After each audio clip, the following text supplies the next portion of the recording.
Hello everyone, let's go to talk about the trip of your dreams. We are going this time to the USA. So I'm gonna show you three places that you should go. The first place is Florida. In Florida we can find Orlando and Miami. If you like beaches, you can go to Miami. If you like party, you can go to Miami.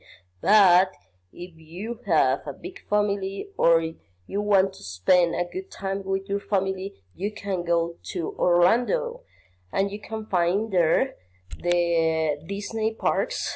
That is a beautiful place and you can enjoy with your family.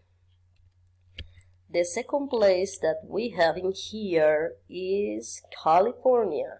If you like nature, you can go to Yosemite Park and Yellowstone National Park.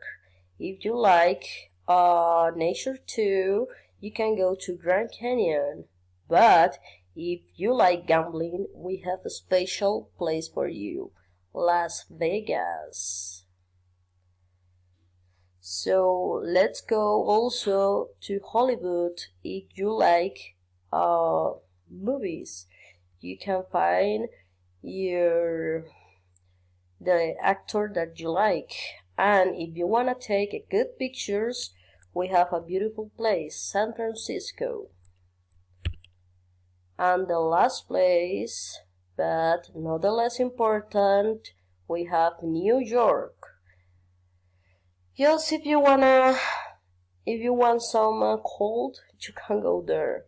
Definitely, California is a magic place. It's a big city and it's a shopping place, so you can enjoy this place that will be your last stop. Make your dream come true.